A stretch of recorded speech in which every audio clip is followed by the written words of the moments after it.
Eh, Hola a todos y todas. Hace algunos años, la Embajada de los Estados Unidos en Lima dio a conocer un informe sobre el perfil psicológico del expresidente Alan García. Y este informe señalaba de que el exmandatario tenía pues un ego colosal, además de ser un arrogante y también una persona desconfiada. Eh, para hablar sobre el perfil psicológico del actual presidente Pedro Castillo, en esta oportunidad hemos invitado al doctor Hugo Lozada, a quien le damos la bienvenida. ¿Cómo están? Acá, gustoso de poder compartir con ustedes esta entrevista, con el mayor gusto. Gracias, doctor.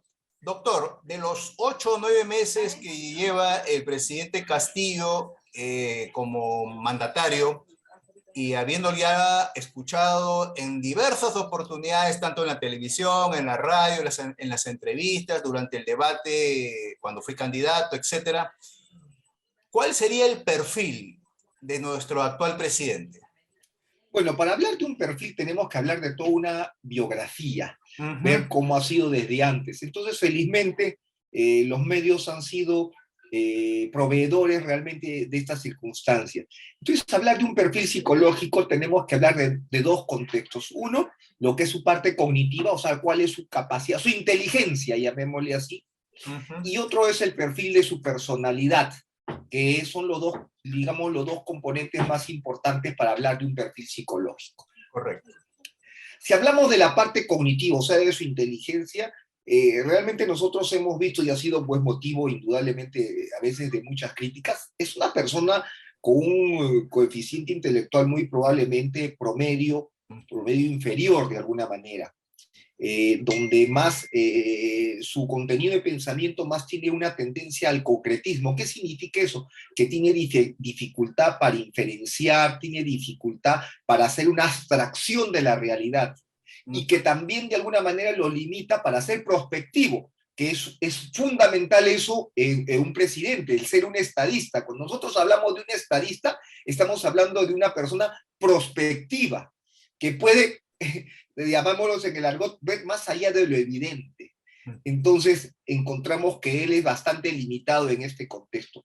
Ya en el rango de su personalidad nosotros podemos encontrar dos cosas donde una es más preocupante que la otra.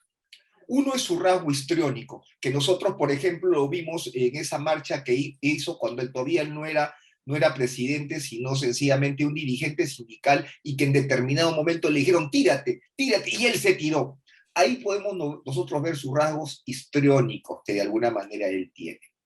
Entonces, acá lo que tenemos que delimitar es que tiene solamente rasgos histriónicos o de alguna manera tiene el trastorno histriónico de la personalidad.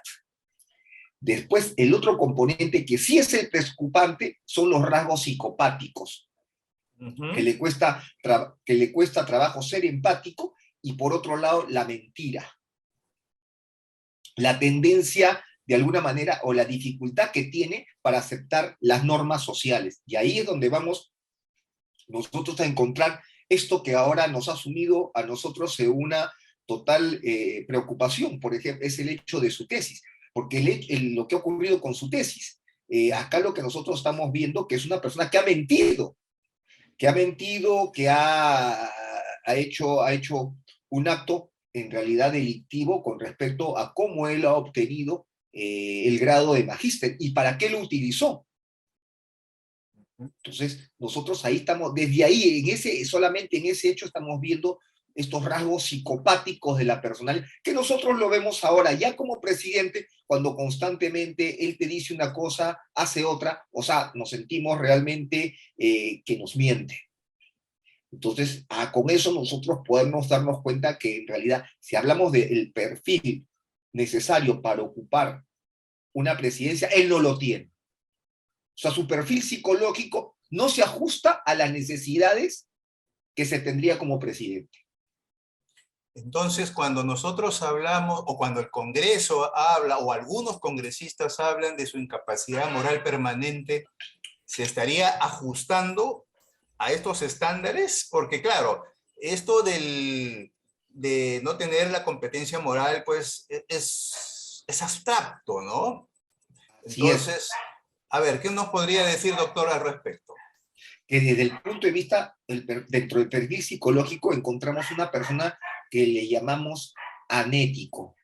El anético es una persona que difícilmente tiene una moral. Y nosotros lo estamos encontrando en su perfil. O sea, no lo estamos encontrando en ciertas conductas que lo vemos ahora como presidente, sino ya desde antes. Ahora, sería interesante ver cómo ha sido lógicamente su biografía desde niño. O que si nosotros comenzamos a analizar ya desde que él era una persona relativamente joven, por ejemplo, él dice que fue profesor y él nunca, en realidad no hay evidencia que haya enseñado a niños, toda la vida ha sido un dirigente sindical. Uh -huh. O ya cuando vamos nosotros más alto, como estamos reiterando, es el hecho de la maestría, que él busca una maestría para ganar el doble de sueldo, pero por otro lado, la forma como lo obtiene. Estamos hablando ahí ya de psicopatía, de ser una persona amoral, que le cuesta trabajo tener unas normas sociales las cuales él respete. Uh -huh. ¿Usted cree que dentro de los requisitos que se señala para ser presidente de la República, se debiera ver este tema que estamos tratando en estos momentos? Porque así como el presidente Pedro Castillo tiene este problema, también vemos pues en el caso de muchos congresistas y ministros, que realmente pues asusta a veces, ¿no?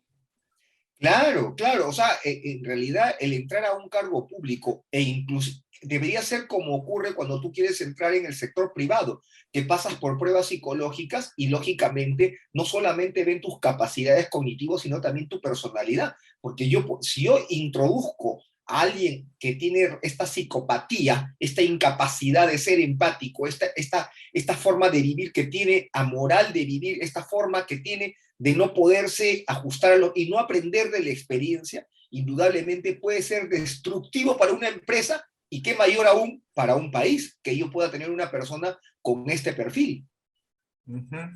Creo que dentro de las reformas que mucho se habla en la Constitución, los parlamentarios, en caso, bueno, tengamos un nuevo parlamento de aquí al próximo año, eso no lo sabemos, pero en caso lo hubiera, se tendría que introducir este tema, que es muy importante y que usted, doctor, lo está señalando, porque si una persona que es amoral ingresa a trabajar, ocupa un cargo en el sector privado, que puede generar muchos problemas, imagínense pues en el sector público, en un alto cargo como presidente de la República, en donde todo un país se ve perjudicado.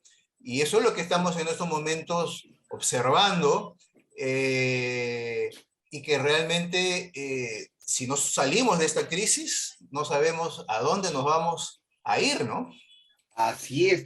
Lamentablemente, una mente psicopática puede ser tremendamente destructiva. Acá lo único que tendríamos que delindar es que tiene rasgos psicopáticos tan marcados que o estamos frente a un psicópata, que es la otra posibilidad. Entonces, lógicamente, para eso se necesitaría hacer toda una evaluación mucho más acuciosa, pero indudablemente, cuando nosotros valoramos el perfil, valoramos la biografía de la persona, cómo ha transcurrido en su vida para poder ir aseverando ciertos rasgos o ciertos trastornos. ¿Se podría considerar que el señor Castillo, ahora que me acuerdo, cuando estaba en campaña, minimizó un hecho de violencia hacia las mujeres? Claro, digamos, todo ese tipo de componentes donde no hay un aprecio por la otra persona, no hay aprecio por el otro género, indudablemente son componentes que realmente alimentan ciertos diagnósticos, indudablemente. Si es un misógino, indudablemente que sí. Entonces, acá eso es preocupante, porque nosotros cuando ahora cada vez la prensa está de alguna manera poniendo en consideración cómo ha sido su transcurrir en su vida desde la etapa sindical, vamos viendo que no ha sido un transcurrir realmente donde él respete las normas, donde de alguna manera veamos una persona proba, sino siempre de alguna manera ese componente de cómo le saco la vuelta al sistema, cómo mintiendo puedo obtener cosas. Eso es lo preocupante que lo que nosotros estamos viendo. Podríamos decir Estamos, podríamos decir que el señor Castillo es un mentiroso contumaz. bueno, para nosotros los psiquiatras o los psicólogos, de alguna manera, lo que vamos viendo si es un mitómano. Un mitómano. Claro, entonces sí podemos ver que es una persona que miente y miente, ¿no? Lo de Zaratea, por ejemplo, hemos visto cómo él lo ha negado hasta, y cómo entraba, por ejemplo, cómo quería de partir, y es interesante ver cómo las diferentes personas que están alrededor, cómo comienzan a hacer un contubernio con él, porque acá lo que estamos viendo también es lo que llamamos un grupo psicopático, un núcleo psicopático. No solamente es Castillo, sino el entorno con el cual él anda.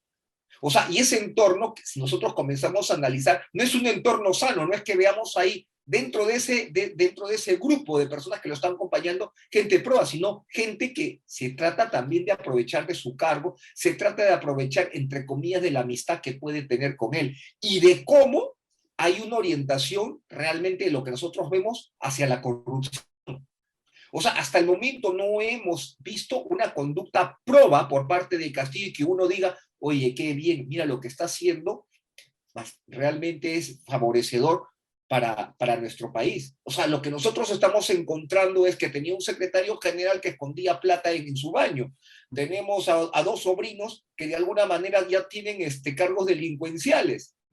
O sea, entonces estamos realmente ante un núcleo psicopático, un núcleo donde la mentira, la corrupción, la moralidad forma parte de ese contexto.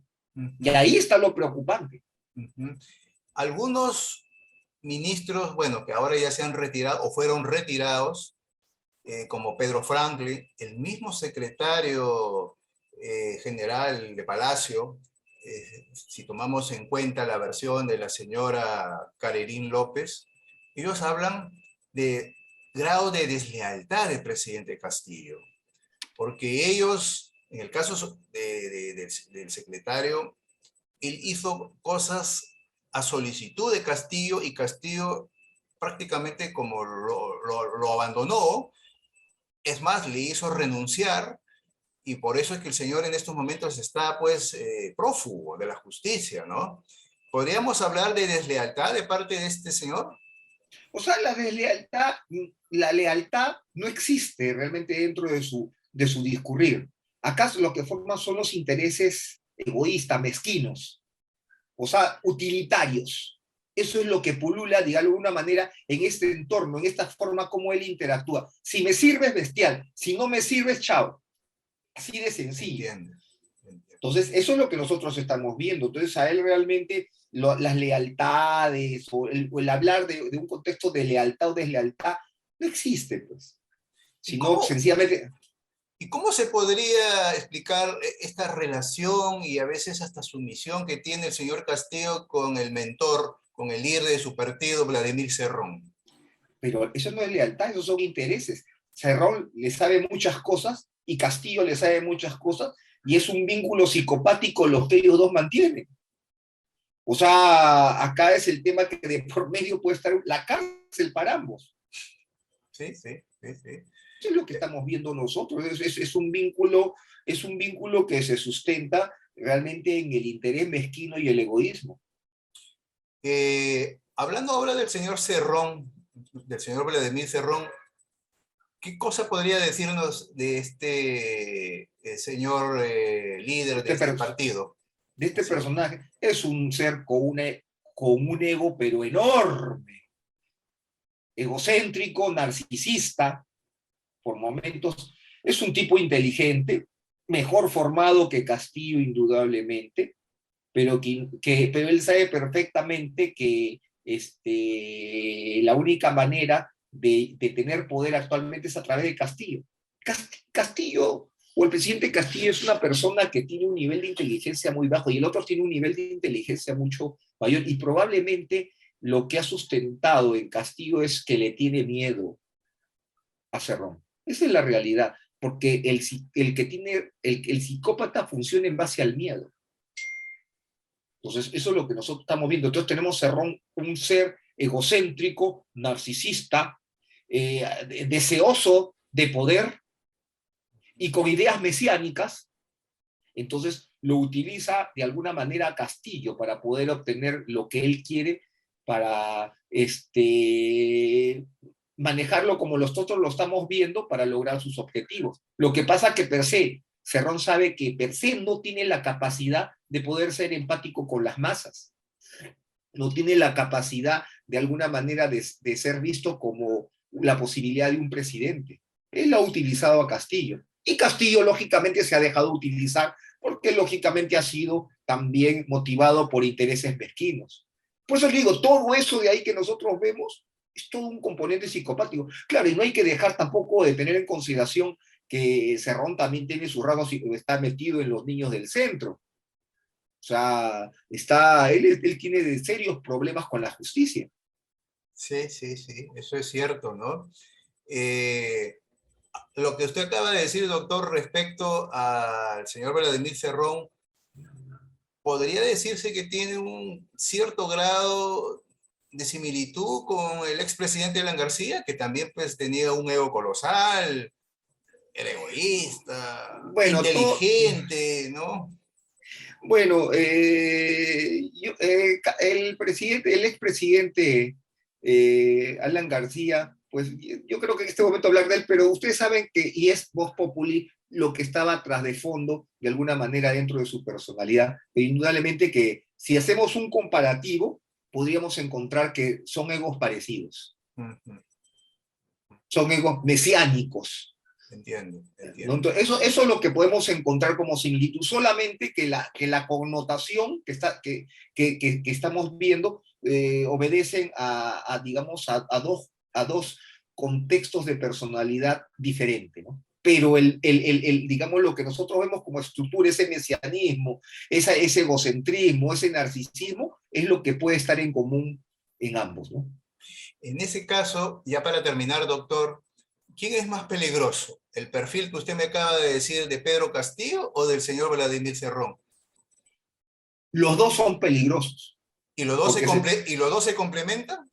Sí, y ahí está el peligro. Ahí está el peligro. Porque en el caso de Castillo no le tiembla la mano para cometer actos psicopáticos. Y tampoco a Cerrón, indudablemente. Por eso que ahí viene la potenciación o la sinergia que puede haber de alguna manera con lo que proponen. Porque lo que ellos proponen, ¿cómo es que avanza el psicópata en la vida? El psicópata en la vida avanza mintiendo. Para él las personas son objetos. Solamente ellos se movilizan por la idealización sexual. Ella es un componente psicológico lo que está de por medio, pero para que vean cómo cosifican ellos las cosas. Y son faltos de empatía. ¿Fríos se puede decir que son fríos? Claro que son fríos y nosotros... ¿Calculadores? Exactamente, sobre todo Cerrón. Cerrón es frío calculador. El otro posiblemente tenga rasgos psicopáticos bastante marcados, pero es más, lo veo con un componente, de alguna manera, lo que nosotros le llamamos un componente neurótico, donde de alguna manera su ansiedad lo hace de alguna manera bloquearse. Pero ambos perfiles se sinergizan muy bien. Realmente lo que usted nos dice, doctor, es preocupante, ¿no? En una situación tan difícil, después de salir, bueno, todavía estamos en pandemia, ¿no? Y que nos haya tocado esta autoridad que tenemos, y también, pues, el hecho de ministros que más que currículo parece tener prontuariado, ¿no? Claro, y ahí es donde nosotros tenemos que preocuparnos, porque ellos no van a tener ningún reparo para lograr sus objetivos. Ese es lo preocupante. Eso es lo preocupante y ante eso estamos. Sí, pues yo creo que como hablábamos en un inicio, pues se necesita introducir en una futura reforma electoral el perfil psicológico de las autoridades o de los candidatos que quieren ser autoridades, para que así haya un filtro y no tengamos aventureros o psicópatas como presidente, como alcalde, como ministro, etcétera, ¿no? Claro, y lo preocupante es que esto lo vemos nosotros a través de la historia, lo hemos visto, por ejemplo, lamentablemente con Fujimori y con Vladimiro Montesinos. Claro, acá la gran diferencia es que Fujimori era un tipo inteligente y Vladimiro Montesinos también era inteligente, pero si lo vemos en la historia, lo vemos con Rasputín. O sea, realmente si nosotros comenzamos a leer la historia, vemos estas parejas, de alguna manera, que son altamente destructivas y donde de por medio están los perfiles psicológicos, que cómo se pueden sinergizar y cómo pueden ser tan dañinos para el entorno. Imagínense si ese entorno es todo un país. Bien, doctor, muchísimas gracias por tan didáctico que usted ha sido esta vez, y estaremos pronto pues siguiendo conversando sobre esta situación, y esperemos pues que sea para hablar de otras cosas más fructificantes, ¿no? Eh, Bien, muchísimas gracias, doctor Hugo Lozada. Gracias a ti, Raúl, y te agradezco la entrevista y bueno, para cualquier otra oportunidad, si así lo ves por conveniente. Gracias, doctor. Buenas noches. Buenas.